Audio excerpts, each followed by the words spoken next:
Hello everyone, मैं हूं आपका दोस्त अभिजीत श्रीवास्तव और एक बार फिर से आप सभी का इस वीडियो सीरीज़ में बहुत बहुत स्वागत है। जैसा आप जानते हैं, निफ्टी, बैंक निफ्टी या सेक्टर्स किसी को भी आप देखें, जो हम लोग यहां पे बात करते आ रहे हैं, मार्केट लगभग वैसे ही काम करती नज़र आ रही है। लकीली कुछ एक सेक्टर्स में थोड़ी बहुत निराशा हाथ लगी, लेकिन ओवरऑल अगर हम देखें तो हर चीज़ जो हम लोग प्रिडिक्ट कर रहे थे उसी हिसाब से मार्केट ने काम किया है। जो भी दोस्त हमारे ये पहली बार वीडियो देख रहे हैं, उनसे यही रिक्वेस्ट है कि देखिए, ये एक जर्नी है मार्केट, और इसमें हम लोग वीक बाय वीक उसको रीएनालाइज करते हुए आगे बढ़ रहे हैं। लेकिन यहाँ पे कोई वीकली सिनेरियो नहीं है, सिर्फ इसके नाम में मत जाइएगा। ये आपको हमेशा आने वाले 3 to 5 वीक्स और उससे ज़्यादा टाइम फ्रेम के लिए प्रिपेयर करती है, और आपको यहाँ पे बताया जाता है कि आने वाले हफ्तों से लेकर महीनों में क्या होने की संभावना नज़र आ रही है। और इस वीक के भूचाल ने जो मार्केट में आया, सबको डरा के रख दिया है। फिर से टॉप की बातें शुरू होने लगी टीवी चैनल्स पे। कई यूट्यूबर्स आ गए कि ये लेवल है और ये ट्रेंड लाइन है और ये रेजिस्टेंस है। वही सारी बातें फिर से रिपीट होने लगी, जो 15,500 के आसपास हो रही थी, जो 17,000 के आसपास हो रही थी, और अब वहाँ पे इस लेवल पे आके भी हो रही हैं, राइट। लेकिन क्या वाकई में कोई चेंज हुआ है या कोई सीरियस इश्यूज अब हो रहे हैं मार्केट में? चलिए चार्ट्स पे देख लेते हैं और समझ लेते हैं कि इस तरह के बड़े फॉल से क्या कोई बहुत बड़ा फर्क मार्केट पे पड़ा है। सो दोस्तों, ये आ गए सबसे पहले निफ्टी के चार्ट पर, और याद होगा आपको हम लोग क्या बात करते आ रहे हैं। 15,500-600 के आसपास से हमारे 18,200 से 500 प्लस के लेवल को इसने टच किया, और तब हमने बात की थी कि अब यहाँ से हम लोग कोई भी टारगेट रिवाइज नहीं कर रहे हैं, क्योंकि अब पिक्चर यहाँ से क्लियर नहीं है।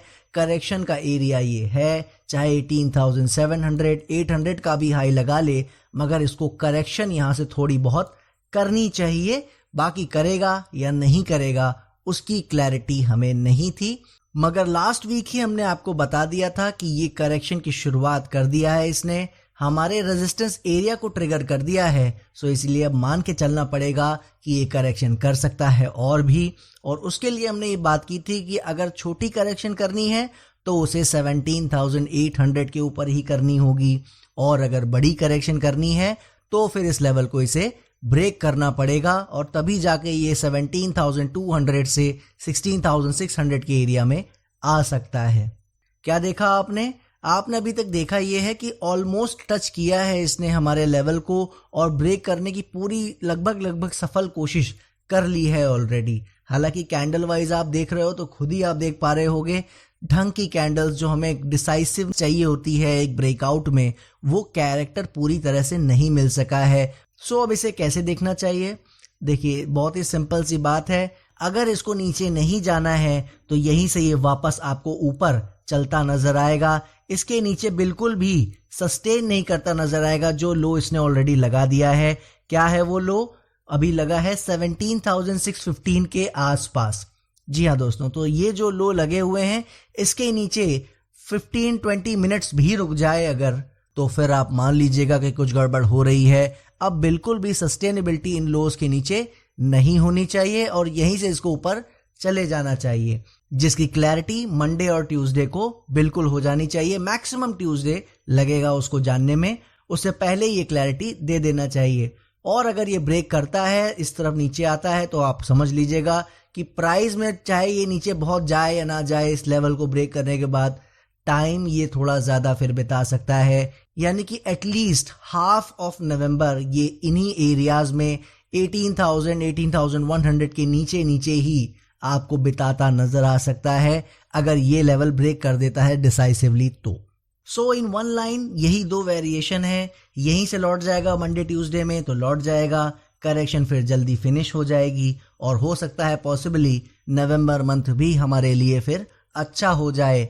लेकिन अगर ये लेवल डिसाइसिवली ब्रेक कर देता है, इसके नीचे डिसाइसिवली काम करने की कोशिश करता है, तो फिर ये मान के चलिए कि कम से कम हाफ नवंबर तो हमारा खराब ही बीतने वाला है, और वहां पे फिर करेक्शन चाहे टाइम वाइज करे या प्राइस वाइज अच्छा नहीं रहेगा निफ्टी के लिए खासकर।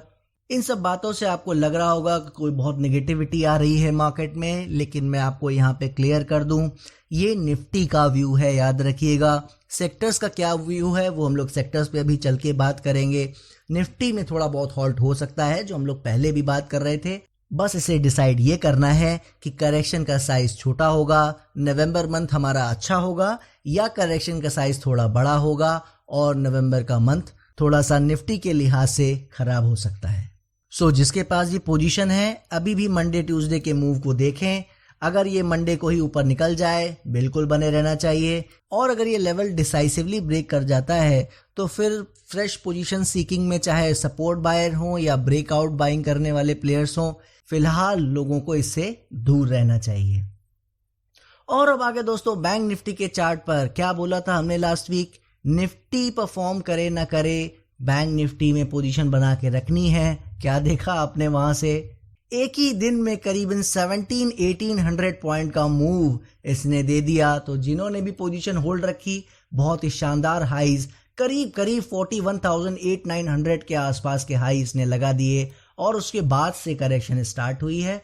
इतनी बढ़िया चाल देखने के बाद कोई इतना बड़ा फॉल बिना प्रॉफिट बुक किए नहीं देख सकता है। सो मुझे पूरी उम्मीद है कम से कम पार्शियल प्रॉफिट बुकिंग जरूर हो गई होगी, और अगर थोड़ी बहुत पोजीशन किसी के पास है भी जो कि इतने बड़े फॉल के बाद रख पाना लगभग नामुमकिन है, फिर भी उन दोस्तों के लिए बता दूं कि सपोर्ट हमारे अभी भी इंटैक्ट हैं। जैसा आप देख पा रहे हो निफ्टी तो ट्राई भी कर रहा है ब्रेक करने की, बैंक निफ्टी ने उस तरह से ट्राई नहीं किया है, सिर्फ खुला नीचे था, उसके बाद बेहतरीन रिकवरी आपको देखने को मिली है। सो बैंक निफ्टी में क्या करना चाहिए, देखिए बढ़िया चाल मिल चुकी है जिसकी एक्सपेक्टेशन थी, और उसके बाद से करेक्शन चालू हुई है। तो अब यहाँ पे देखिए ये भी अब निफ्टी के साथ थोड़ा टाइम बिताना चाहे बिल्कुल बिता सकता है। सो इसमें भी यही कहना चाहूंगा कि जिसके पास अगर थोड़ी बहुत पार्शियल पोजीशन रह गई है वो इसी सपोर्ट को फॉलो करे, इसके नीचे ब्रेक कर जाए निकल जाना चाहिए। वरना कोई भी दोस्त अगर फ्रेश पोजीशंस के लिए देख रहे हैं, चाहे वो सपोर्ट बायर हो या ब्रेकआउट बायर्स, सवाल ही नहीं है। फिलहाल अब इससे दूर रहें, एक क्लैरिटी आने दें कि अब यहाँ से ये दोनों ही इंडेक्स क्या करना चाह रहे हैं, करेक्शन का साइज बढ़ाना चाह रहे हैं या यहीं से ऊपर बढ़ना चाह रहे हैं। और अब आगे दोस्तों फार्मा सेक्टर के चार्ट पे क्या बात की थी हमने, धमकी दे रहा था लास्ट वीक ही कि इस लेवल को ब्रेक कर सकता है, मगर हमने ये बात की थी कि जो हम लोग एक ट्राई कर रहे थे कि यहाँ से ऊपर बढ़ता है तो बढ़ सकता है, अभी इसको चलना है तो ये चल सकता है, उस चीज को ये खराब करने की पूरी कोशिश कर रहा है। आपको नजर आ रहा है एक कैंडल खराब बनी उसके बाद वापस ऊपर, फिर उसके नीचे एक कैंडल खराब बनी फिर वापस ऊपर, इस तरीके से यहाँ पे एक रेंज बनाने की कोशिश कर रहा है सपोर्ट के आसपास। सो जो भी दोस्त निकल गए हों उसमें कोई बुराई नहीं है, क्योंकि काफी नीचे तक के लोज लगा गया है, इतना देख पाना किसी के लिए भी संभव नहीं होता है। लेकिन इसकी बात हम लोग पहले भी यहाँ कर चुके हैं कि सपोर्ट के पास अगर रेंज बनाता है इस तरह के तो फिर आप ये मान के चलिए सपोर्ट का एग्जैक्टली वे में काम कर पाना, उसको अच्छे तरीके से होल्ड कर पाना सपोर्ट के बस की बात नहीं होती है, क्योंकि रेंजेस में लेवल अक्सर उल्टे सीधे तरीके से रैंडमली काम करते हैं और वहां पे एक अपने तरह का लो बनाने की कोशिश करते हैं, रेंज बनाने की कोशिश करते हैं। मगर फिर भी ज्यादा बातें इसमें एक्सटेंड नहीं करूंगा। जिनके पास नहीं है पोजीशन, जो इस फॉल से देख के निकल गए, उनको बिल्कुल बाहर रहना चाहिए। अब एक लेवल भी हमें दिख रहा है यहाँ पे, ये जो रेंज का ब्रेकआउट होगा जिस साइड भी होगा उसी साइड ये चलने के आसार होंगे कि ये उसी साइड अपनी चाल को कंटिन्यू करेगा। यानी जो ये 14,200 का एरिया है अब ये इंपॉर्टेंट हो गया है फार्मा सेक्टर के लिए। अगर इसको कुछ भी अच्छा करना है इसके ऊपर चलना इसके लिए अब जरूरी हो गया है। सो आई थिंक मंडे ट्यूसडे में इसका भी जवाब आपको मिल जाएगा। सो जिन भी दोस्तों के पास पोजीशन है फिलहाल वो बनाए रख सकते हैं, क्योंकि ये रेंज देखना पड़ेगा ब्रेकआउट किस साइड दे रहा है। एक नए तरह का सपोर्ट रेजिस्टेंस बन गया है, तो मैं अपने सपोर्ट को हटा दे रहा हूं जिसने बिल्कुल भी अच्छे से काम नहीं किया है, राइट। सो जैसा ये करेगा उसके हिसाब से हम देखेंगे। मगर जिनके पास भी पोजीशन नहीं है वो बिल्कुल इससे दूर हो जाएं, ये ध्यान रखें, और 14,200 के लेवल को ब्रेक करने का वेट करें। इसी के साथ साथ हम लोग केमिकल सेक्टर की भी बात करते हैं, और आपको पता है केमिकल सेक्टर भी औरों से अलग नहीं है। जिस तरीके से निफ्टी बैंक निफ्टी ने इस वीक करेक्शन दी है इसमें सभी गिरे हैं, कोई भी सेक्टर हो बचा नहीं है मेरी नज़र में, या तो कम गिरा है या ज़्यादा गिरा है। सो केमिकल सेक्टर भी उससे कोई अलग नहीं है। लेकिन जैसा आपने देखा, केमिकल सेक्टर में भी कोई ऐसी बहुत बड़ी गिरावट देखने को नहीं मिली है। एक दो स्टॉक्स जरूर अच्छे से गिरे हैं क्योंकि उनमें चाल भी बहुत अच्छी आ चुकी थी। सो फिलहाल केमिकल सेक्टर में अभी बने रहें। आगे के हफ्ते में देखते हैं मार्केट किस तरीके से बिहेव कर रही है, केमिकल सेक्टर कैसे बिहेव कर रहा है, उसके हिसाब से आगे बात करेंगे। और अब आगे दोस्तों मेटल सेक्टर के चार्ट पर जैसा हम बात कर गए थे, फार्मा के साथ साथ मेटल भी धमकी दे रहा था लास्ट वीक कि ये गिर सकता है। और आपने देखा कि कितनी जद्दोजहद चल रही है सपोर्ट के आसपास।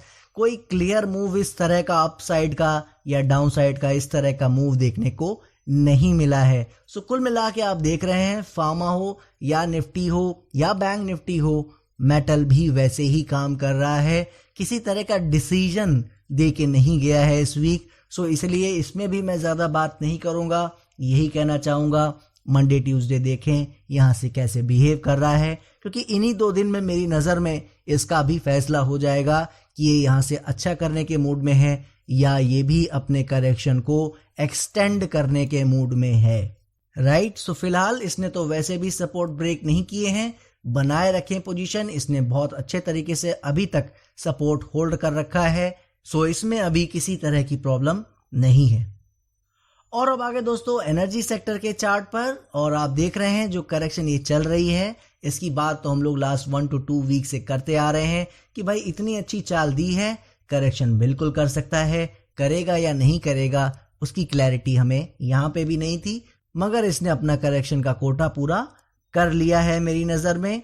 सो इसमें क्या करना चाहिए? देखिए इसमें कुछ खास करने को नहीं है। फ्रेश पोजीशन सीकर्स तो अभी इससे भी दूर रहें, क्योंकि देखिए बढ़िया चाल इसने हमें दी और उसका करेक्शन चल रहा है। कोई ज़रूरी नहीं अभी यहीं फिनिश हो जाए, थोड़ा बहुत यहाँ ऐसे टाइम भी बिता सकता है। तो जो भी करेगा हम लोग उसको देखेंगे। फिलहाल जिनके पास पोजीशन है उनको तो बनाए ही रखनी है, क्योंकि हमारे लेवल अभी भी इंटैक्ट हैं। 17,850 के आसपास का ये एरिया है। जब तक ये ब्रेक नहीं करता है, एनर्जी सेक्टर में जो पार्शियल पोजीशन हम लेके चल रहे हैं, जिसे राइड कर रहे हैं, उसको अभी नहीं छोड़ना है, बनाए रखनी है पोजीशन। सो इसमें भी कोई ऐसा बहुत ज़्यादा पॉजिटिव या निगेटिव व्यू नहीं है। जिसके पास है वो मेटल सेक्टर की तरह बनाए रखें। बाकी जो पोजीशन नई बनाने की सोच रहे हैं, चाहे सपोर्ट बायर हो या ब्रेकआउट बायर, उनके लिए फिलहाल अभी कोई अपडेट नहीं है। सो वो इससे दूर रहें। और अब आगे दोस्तों आईटी सेक्टर के चार्ट पर आप देख रहे हो, क्या बात कर गए थे हम कि अब ये लेवल हमारे लिए इम्पोर्टेंट हो गया है। जिस तरह के हाईज नए स्टॉक्स ने लगाए हैं और उसके बाद जो करेक्शन शुरू किया है, ऐसी कंडीशन में करेक्शन का साइज कभी भी बड़ा नहीं होना चाहिए। क्या देखा आपने? अभी तक हमारे सपोर्ट एरियाज इंटैक्ट हैं। सो इसमें भी अभी ज्यादा कोई चेंज नहीं है। जिन्होंने बढ़िया चाल लेने के बाद पार्शियली कोई पोजीशन होल्ड कर रखी है, जो हम बात करते आ रहे हैं, उसको बनाए रखें। अभी किसी तरह का कोई भी लेवल ब्रेक नहीं हुआ है, कंफर्टेबली उसके ऊपर काम कर रहा है। सो फिलहाल आईटी सेक्टर में जिनके पास पोजीशन है वो बने रहें, लेकिन हर बार की तरह इसमें भी यही कहना चाहूंगा, फ्रेश पोजीशन सीकर इससे पूरी तरह दूर रहें। और ये रहा दोस्तों ऑटो सेक्टर का चार्ट, जिसने बहुत अच्छे रिटर्न हमें दिए। और आप देख रहे हो इस वीक कोई भी नया चेंज नहीं हुआ है। सपोर्ट हमारे इंटैक्ट हैं और जो पोजीशन बनाए रखी हुई है उसको बनाए रखना है। अच्छी चाल देने के बाद अच्छी करेक्शन होना कोई बड़ी बात नहीं है, लेकिन ध्यान ये देना है कि इस करेक्शन में ये लेवल ब्रेक ना करे।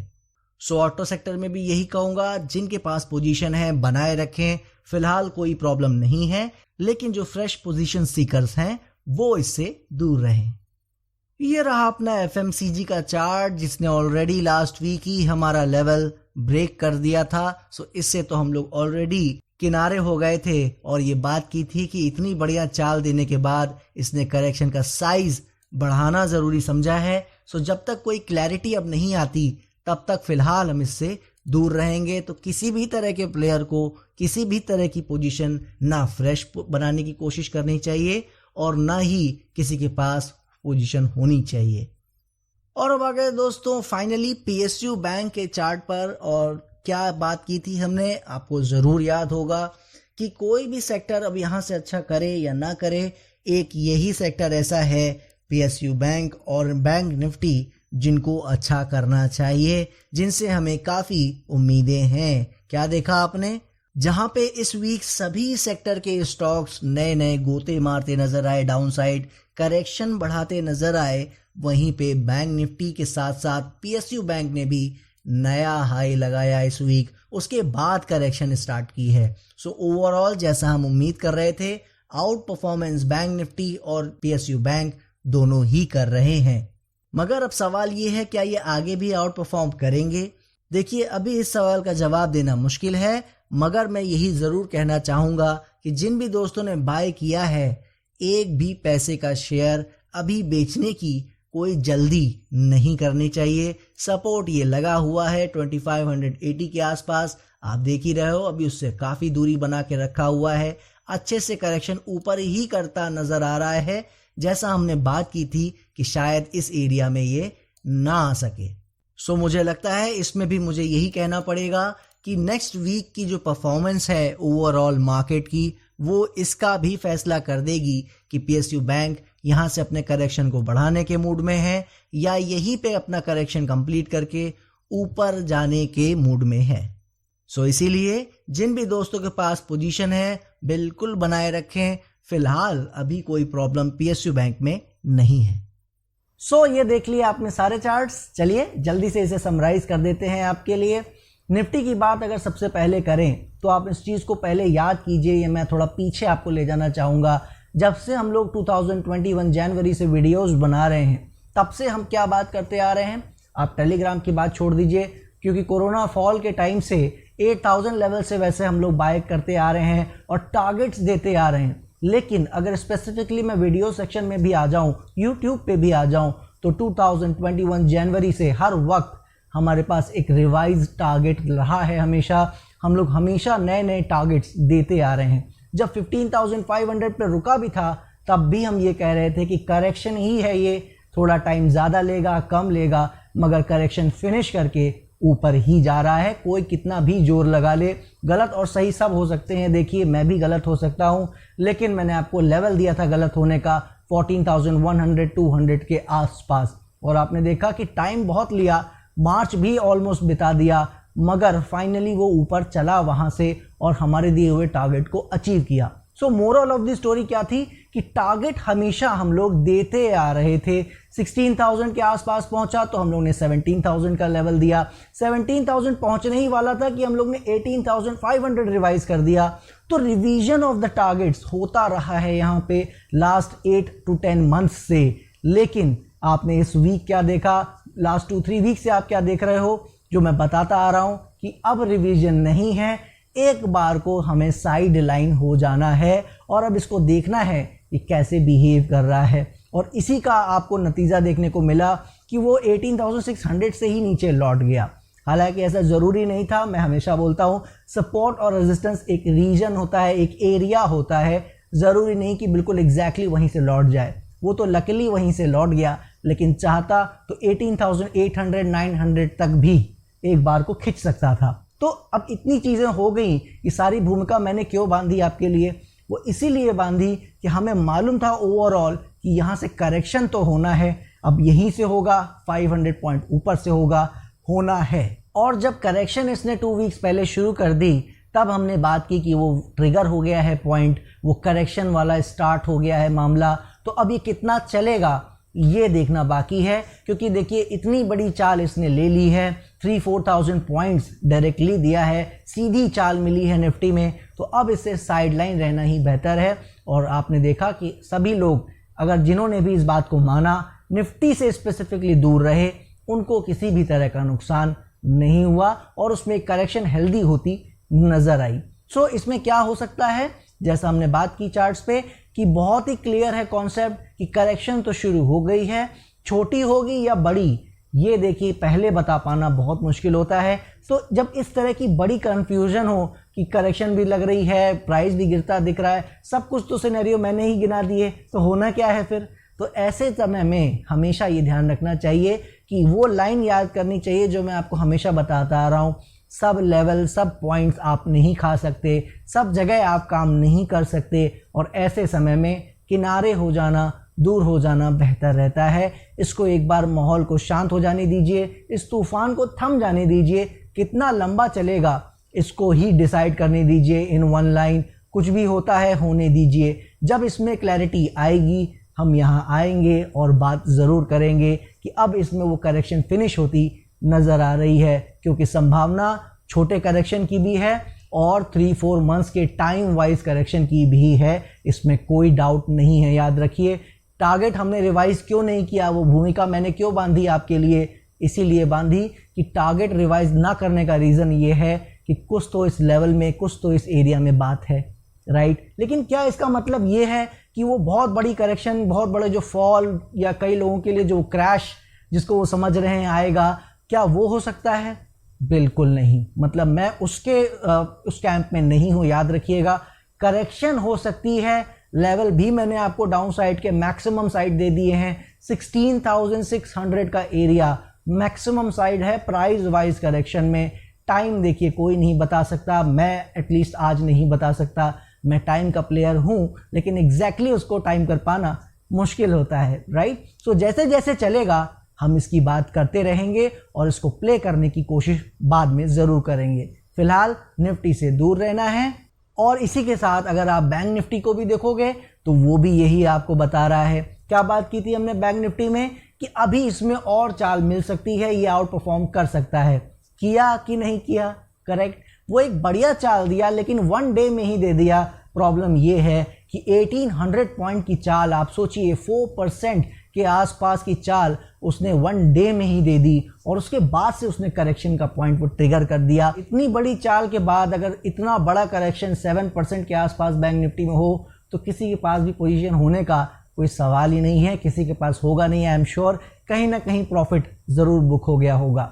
बट स्टिल मैं यही कहना चाहूँगा, अगर किसी के पास पोजीशन आज भी है, लगभग नामुमकिन के बराबर है, हमारे जैसे पोजिशनल ट्रेडर बहुत कम होते हैं, तो फिर भी अगर किसी के पास है लेवल को फॉलो करें। लेवल ब्रेक कर जाएगा तब निकलेंगे, अभी वो सिनेरियो नहीं आया है। सो कुल मिला के निफ्टी भी अच्छा करता नज़र नहीं आ रहा है आने वाले हफ्तों में, बैंक निफ्टी भी अच्छा करता नज़र नहीं आ रहा है। तो इसका क्या मतलब है? क्या मतलब मार्केट में काम सब फिनिश हो गया है और अब हमें काम करने की कोशिश नहीं करनी चाहिए? ऐसा बिल्कुल नहीं है दोस्तों। यही मैं आपको बताना चाह रहा हूँ। यही जो सारी मैंने आपको आज कथा किस्सा सब बताया, उसका रीज़न ही यही था कि आप इस चीज़ को समझें कि मार्केट एक तरीके से नहीं चलती है, उसमें रोटेशंस होते रहते हैं। अब इंडेक्स के हॉल्ट करने का, थोड़ा आराम करने का टाइम आ गया है। बहुत भाग लिया है वो, मगर क्या सभी सेक्टर्स में यही सिचुएशन है? बिल्कुल नहीं है। आईटी और आप देखोगे अगर एफएमसीजी है, ये बहुत बड़ी चाल दे चुके थे, तो वो अगर बाद में नमस्ते कर भी देते हैं जैसे आईटी ने अभी तक नहीं किया है, तो ऐसा कोई परेशानी की बात नहीं है, राइट। लेकिन जो और सेक्टर्स हैं, जैसे मैंने बात की थी specifically bank Nifty and PSU bank की, क्या देखा आपने? कोई बड़ी करेक्शन पीएसयू बैंक में अभी तक नहीं आई है। फॉल जरूर शुरू हुआ है, एक करेक्शन की शुरुआत उसने भी दिखाई है, लेकिन वो एक चाल के बाद दिखाई है जो एक्सपेक्टेड है और कहीं से भी ट्रिगर हो सकती है। ऐसी छोटी मोटी करेक्शन आप कभी भी पहले से डिफाइन नहीं कर सकते, पहले से नहीं जान सकते, राइट। सो वो करेक्शन हो रही है, अब क्या उसमें वो बड़ा फॉल में तब्दील हो जाएगा? ये हमें आने वाले हफ्तों में देखना है। अगर उसमें कोई गड़बड़ होगी तो फिर हम निकल जाएंगे, वहाँ पे हमारा लॉस तो हो ही नहीं सकता है, क्योंकि बढ़िया चाल उन्होंने ऑलरेडी नीचे से दे दी है, राइट। लेकिन जो प्रॉफिट जो बड़ा मिलने की उम्मीद है, जिसकी मुझे अभी भी उम्मीद है, ये याद रखिएगा, तो क्या वो अब नहीं मिलेगा? वो हो सकता है कि वो ना मिले और हमारा बहुत कम प्रॉफिट रह जाए और हमारा वहीं पे कहीं प्रॉफिट पार्शियल बुक हो जाए, राइट। लेकिन अब इसका मतलब ये बिल्कुल नहीं है कि हम उसकी उम्मीद अभी से खो दें और अपनी पोजीशन से निकल जाएं। सपोर्ट जो दिया है उसको फॉलो करना है, उसमें कोई तब्दीली होगी, लेवल ब्रेक करेगा, सब बात यहाँ वीक बाय वीक करते रहेंगे। फिलहाल पीएसयू बैंक में बने रहें। और दो सेक्टर और हैं ऐसे जिनसे हमें और भी उम्मीद है और जिन्होंने बढ़िया चाल हमें दी है, ऑलरेडी बढ़िया प्रॉफिट दिया है, लेकिन उसके बावजूद उनमें जो करेक्शन चल रही है, उम्मीद यही है कि वो करेक्शन जल्दी फिनिश होगी। वो भी पीएसयू बैंक की तरह अभी और चाल देने उनका बाकी है, हालांकि उन्होंने पीएसयू बैंक से काफ़ी ज़्यादा रिटर्न ऑलरेडी दे दिया है। कौन है वो? Energy and auto sector. जी हाँ दोस्तों, ये वो दो सेक्टर्स और हैं जिन पे PSU बैंक के अलावा अगर किसी को फोकस करना है तो ये वो दो सेक्टर हैं जिन पे फोकस रखना चाहिए। ये करेक्शन जल्दी ही फिनिश होगा ऐसी उम्मीद है और फिर से ये एक बड़ी चाल देने की कोशिश कर सकते हैं। बहुत बढ़िया चाल, आपको मालूम है, मुझे बताने की ज़रूरत नहीं है टाटा मोटर्स ने क्या किया है लोगों के साथ। तो वो एक चाल जिस तरह की बढ़िया मिली है फिर से और मिल सकती है, याद रखिएगा। अभी वो चाल फिनिश नहीं हुई है। स्पेसिफिकली टाटा मोटर्स की बात मैं यहाँ नहीं कर रहा हूँ, ओवरऑल सेक्टर स्पेसिफिक बात कर रहा हूँ, क्योंकि सेक्टर्स में भी इंडस्ट्रीज होती हैं, याद रखिएगा। ऑटो का मतलब सिर्फ ऑटो ही नहीं है, उसमें इंसिलरी भी है, उसमें टायर भी है, बहुत सारी चीज़ें हैं। तो उनमें कहीं ना कहीं ओवरऑल आप देखोगे रोटेशन होगा, कोई बढ़ेगा कोई रुकेगा, तो वो भी चीज़ें हो सकती हैं, उन पे आपको ध्यान देना है, राइट। सो ये दो सेक्टर्स पे भी फोकस रख सकते हैं। जल्दी ही इनकी करेक्शन फिनिश होके ये भी टर्न अराउंड करते नजर आ सकते हैं, याद रखिएगा। सो हमें क्या करना है, ट्रेडिंग पोजीशन अभी हल्की रखें और जो चुनिंदा सेक्टर्स जिनकी बात अभी हमने की है उसमें काम करने की कोशिश करें। अब जब चुनिंदा सेक्टर्स में काम करने की बात आती है तो उनमें सेक्टर के अंदर इंडस्ट्रीज होती हैं, इंडस्ट्रीज के अंदर स्टॉक्स होते हैं, किस में काम करना है किस में नहीं करना है। ऐसा जो एकदम टफ सिलेक्शन चल रहा है मार्केट में, टफ रोटेशन चल रही है, जिसको समझ पाना थोड़ा मुश्किल हो रहा है कैसे काम करे, लेवल्स के दम पर कर सकते हैं आप। 100% कुछ भी नहीं जाना जा सकता मार्केट में, तो उन्हीं लेवल्स को जानने के लिए हमारा Telegram group and channel join करें। वहाँ किसी भी सेक्टर, किसी भी इंडस्ट्री या किसी भी स्टॉक की बात या करेंसी हो, कोई भी आप काउंटर वर्ल्ड में हो, करेंसी हो, बिटकॉइन हो, जो भी आप जानते हैं, किसी चीज़ की भी बात आप वहाँ कर सकते हैं। बिटकॉइन जैसे हमने बताया था 28,000 का सपोर्ट दिया था, 29,000 से लौट गया, डबल हो गया वहाँ से। इसी तरह हमने ITC की बात की थी कि ITC में हम बात कर रहे थे कि ट्रेडिंग काउंटर नहीं है वो, ये याद रखिए, उसमें कुछ भी हो सकता है, कभी भी कुछ हो सकता है। वो इन्वेस्टमेंट टाइप ऑफ काउंटर है, SIP टाइप ऑफ काउंटर है, उसको वैसे डील करने की कोशिश कीजिए। 3-5 ईयर्स या उससे ज़्यादा के लिए रखने की कोशिश कीजिए। कोई रिकमेंडेशन नहीं है यहाँ हम जो स्टॉक्स की बात कर रहे हैं। कल को उसमें कुछ चेंज होगा तो बिल्कुल बात करेंगे, लेकिन आपने क्या देखा कि 260-70 से वापस आ गया। मैं तो ये मान के चल रहा था कि 300 जाएगा ITC शायद, अब लोगों को पैसा दे रहा है तो एक बार दे ही देगा, मगर फिर वापस आ गया रेट टू रेट। सो कहने का क्या मतलब था कि एज ए पोजिशनल ट्रेडर आप ITC जैसे स्टॉक में काम नहीं कर सकते, जो मैं बताता आ रहा हूँ। दूर रहिए ऐसे स्टॉक से। और यही सब जान पहचान करने के लिए कि कौन से स्टॉक का क्या बिहेवियर है, कौन से इन्वेस्टमेंट कैटेगरी के काउंटर हैं सिर्फ, कौन से सिर्फ ट्रेडिंग कैटेगरी के काउंटर हैं, ये सारी बात हम अपने कोर्स में करते हैं। जो 1 ईयर का मैंने अपना नया ट्रेनिंग प्रोग्राम लॉन्च किया है, आप जाके उसको ज्वाइन कर सकते हैं। उसकी भी डिटेल टेलीग्राम में दे रखी है। धनतेरस आ रही है, याद रखिएगा। इस धनतेरस अपने आप को ज्ञान का तोहफा दीजिए, अपने आप को ज्ञान की ज्वेलरी दीजिए और उसके बाद ज़िंदगी भर अपने लिए धनतेरस पे तरह तरह की ज्वेलरी खरीदिए। लेकिन उसके लिए पहले अपने आप को ज्ञानवान बनाइए, उसके बाद धनवान की रोड अपने आप उससे लिंक हो जाएगी, राइट। सो दीजिए मुझे इजाज़त, नेक्स्ट वीक फिर मिलेंगे नई इन्फॉर्मेशन के साथ। तब तक के लिए जय हिंद।